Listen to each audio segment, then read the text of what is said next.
En el Perú acaban de aprobar una ley donde ni César Vallejo sería artista, tampoco Chabuca Granda, y si esta ley existiera en el mundo, tampoco lo serían los Beatles ni Frida Kahlo, ni la mitad de los músicos que escuchas todos los días. Suena exagerado, ¿no? Yo también pensé eso, hasta que leí la ley completa. Soy Piero, de Arte Inquieto, y te confieso algo. Yo siempre quise estudiar artes escénicas o artes visuales, pero soy del norte del Perú.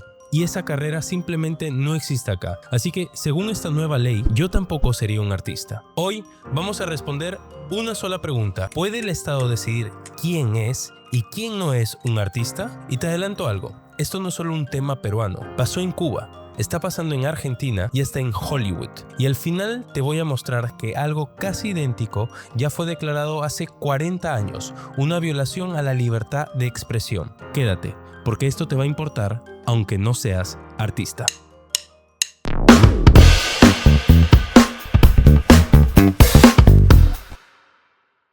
Vamos por partes. El 13 de junio de 2026 se publicó la Ley 32645, que crea el Colegio Profesional de Artistas del Perú. Suena inofensivo, hasta suena bien, pero acá está la letra chica. Para que el Estado te reconozca como artista, tienes que colegiarte. Y para colegiarte, necesitas un título profesional en arte. ¿Y cómo se paga? Pagas una colegiatura para entrar, después cuotas periódicas para mantenerte adentro, y el colegio además se financia con multas, porque tiene un régimen que puede sancionarte. Sí, multas.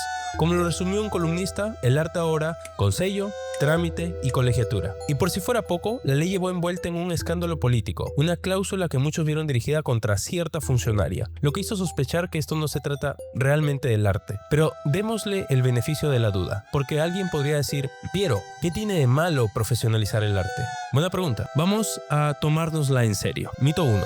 No es bueno profesionalizar el arte. El argumento a favor es razonable. Un colegio profesional puede darte derechos, estatus, representación. Para muchas profesiones eso es un avance. ¿Por qué el arte no? Acá está el problema. El Perú ya tenía una ley. La ley del artista del 2003, que reconocía al artista por su trayectoria. No te pedía un papel, te reconocía por lo que hacías. Esta ley nueva cambia una sola palabra y lo cambia todo. Pasa de existes a calificas. ¿Y a cuántos artistas reales deja fuera ese cambio? Hay un dato del propio Registro de Artistas del Estado. El Rentoca. Alrededor del 50% de los artistas peruanos aprendió su arte por tradición familiar o comunal. Un 32% es autodidacta y solo un 20% pasó por una universidad. Haz la cuenta. Esta ley deja fuera de un plumazo a cerca del 80% de los artistas que existen de verdad. Ya, pero quizás piensas, los médicos se colegian, los abogados se colegian, ¿por qué los artistas no? Vamos con eso, porque la respuesta es más interesante de lo que puedes creer. Mito 2. No es como cualquier otra profesión. Ok,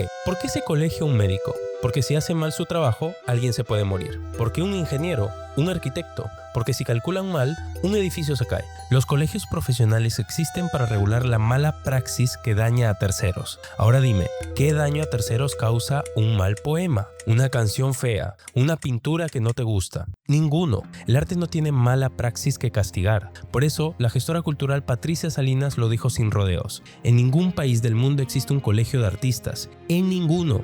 Es una figura sin precedentes. Y si igual insistes en que un título debería definir al artista, déjame mostrarte a quienes acabamos de borrar de la historia. El corazón. ¿Quién es un artista? Esta ley dejaría fuera a César Vallejo, el poeta más grande que ha dado el Perú.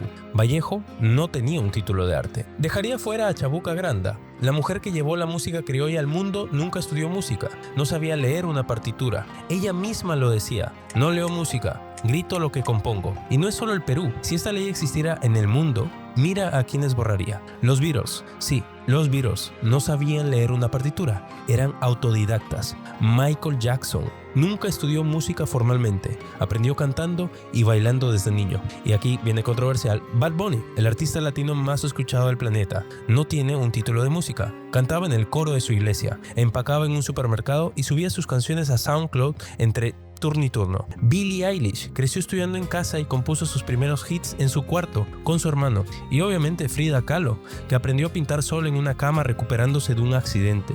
Ninguno de todos ellos tendría un título profesional en arte. Ninguno calificaría. Y bajemos del Olimpo, porque esto no es solo de leyendas. Hace poco hicimos un vídeo sobre los músicos de la calle de Piura. Los llamamos los músicos invisibles. Y un dato de ese mismo vídeo que te deja helado. De las 10.000 personas que pasan al día, menos del 20% siquiera nota que hay un músico tocando. Imagina el teatro más grande del mundo y el más solitario. Esos músicos no tienen título. Para esta ley no son artistas. Pero dime tú si eso no es arte. Entonces, ¿quién es un artista de verdad? Esta pregunta es más vieja que cualquier ley. Y dos de las mentes más importantes del arte del siglo XX ya la respondieron. Y no con una frase suelta, con toda una filosofía detrás. El primero es Joseph Beuys, artista alemán de la posguerra. Beuys decía, cada hombre es un artista, pero no como un eslogan bonito. Detrás había una idea enorme que él llamó el concepto ampliado del arte y la escultura social. Para Beuys el arte no era pintar un cuadro, era la capacidad de cualquier persona de dar forma al mundo, con su trabajo, sus ideas, su palabra. Tan en serio lo tomaba que fundó una universidad libre. Su punto era radical, la creatividad es de todos, y por eso el arte es en el fondo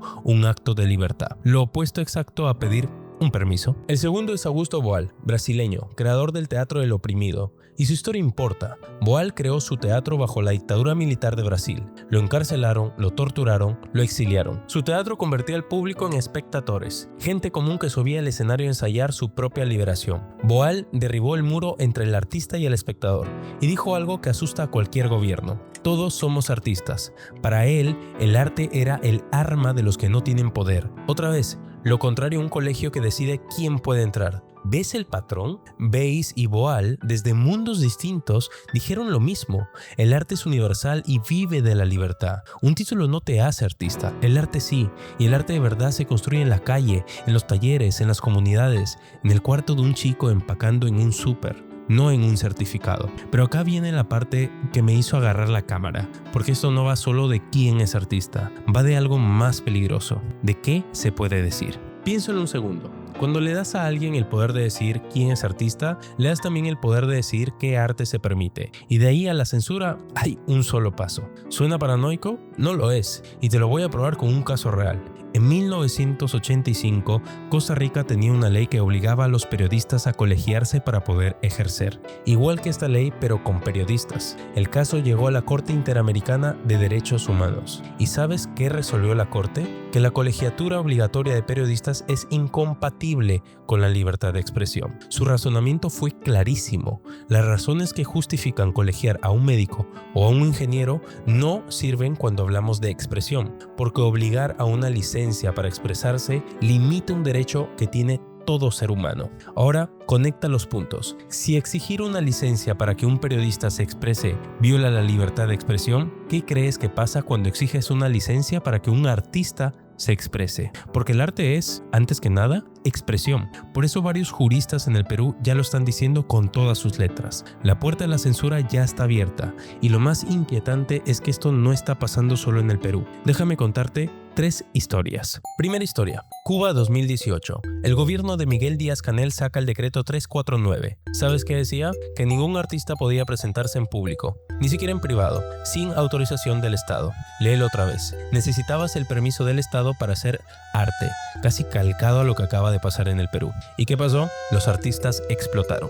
Nació el movimiento San Isidro. Artistas como Luis Manuel Otero Alcántara intentaron hacer una performance frente al Capitolio de La Habana y los detuvieron. Hubo conciertos, manifiestos, protestas, tanta presión que el propio régimen tuvo que dar marcha atrás con el decreto. Pero, y esto es lo importante, la persecución no paró. A varios de esos artistas los siguieron deteniendo por años. Esa es la película completa de una ley que decide quién es artista. Cuba ya lo vivió. Segunda historia. Argentina. Ahora mismo, el gobierno de Javier Milei disolvió por decreto el Instituto Nacional del Teatro, el organismo que sostenía el teatro independiente en todo el país. Y una obra exitosa, La Revista del Cervantes, terminó cancelada justo después de que un actor interpretara a un personaje con críticas al gobierno. La Asociación de Actores lo dijo con todas sus letras. Esto es censura política. Los artistas respondieron con un festival a la gorra, resistiendo. Misma pelea, otro país. Y tercera, para que veas que esto no es solo de dictaduras ni de países pobres. Hollywood,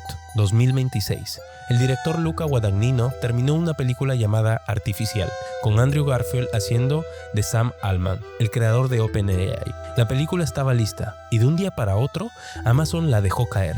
pocos días después de firmar un acuerdo de $50 mil millones con OpenAI. Netflix, A24 y otros estudios también rechazaron la película. La censura del arte no siempre viene del Estado, a veces viene del dinero, que es igual o más poderoso. 3 países, 3 poderes distintos. Y para que no te confundas, esto no es de derecha ni de izquierda. Cuba y Venezuela son de izquierda y silencian artistas. Milei es de derecha. Amazon es una corporación, es el poder, cualquier poder. Y el poder, cuando puede, le pone reglas al arte. Entonces, déjame hacerte la pregunta incómoda. ¿Por qué debería importarte a ti, que quizás ni eres artista? Te importa por una simple razón. Si el Estado puede decidir quién hace arte, también puede decidir qué arte llega a ti. ¿Qué canción suena? ¿Qué obra se monta? ¿Qué película ves? El arte que consumes todos los días empieza a pasar por un filtro y tú ni te enteras. Y ojo, no es que el sistema trate bien a los artistas hoy. Conversé con Denis Kuray, gestor cultural y artista, en nuestro podcast. Y lo que nos dijo se quedó grabado. Trabajar en el Estado te rompe un poquito bastante. ¿Qué es lo que hace que a veces podamos sentir que pende de un hilo la gestión cultural desde el Estado? Es que gotea. Yo no creo, sinceramente, que ideas falten, mucho menos proyectos ni artistas. ¿Qué falta? Falta mucha más plata que ya sabemos dónde se queda. La buena noticia es que no soy el único que piensa así. Actrices como Mónica Sánchez salieron a decir que el arte peruano es libre. Gestoras como Patricia Salinas lo calificaron de inconstitucional. Y congresistas como Susel Paredes ya presentaron pedidos para derogar la ley. Esto no es la opinión de un youtuber en la playa. Es un reclamo amplio. Entonces, si esto está mal, la pregunta justa es ¿qué sí necesita el arte o el artista peruano? Y acá quiero ser justo, porque criticar es fácil. El arte peruano no necesita un colegio que cobre cuotas y multas. Necesita lo contrario, financiamiento, espacios, circulación, acceso, formación gratuita, mercados donde un artista pueda vivir de su arte. Yo lo vi con mis propios ojos hace poco. Fui a la Fiesta de la Música, o la Fête de la Musique en Piura. Música en vivo, gratis, para toda la ciudad. ¿Sabes quién lo hizo posible? No fue necesariamente el Estado, fue esta institución cultural. Y se ve en una ciudad cuando alguien decide que la cultura es un derecho y no un lujo. Eso es lo que deberíamos estar construyendo, porque al final esto es lo único que hay que entender. El arte no se certifica, se hace y se hace libre. Esta ley se puede derogar y de nosotros depende. Si llegaste hasta acá, ya sabes que esto te importa. Suscríbete, déjame tu postura en los comentarios. De verdad, quiero leerte. Y comparte este video con alguien que crea que el arte tiene que ser libre. La entrevista completa con Denis Kuray también está en nuestro canal. Te la dejo por acá. Nos vemos en el siguiente.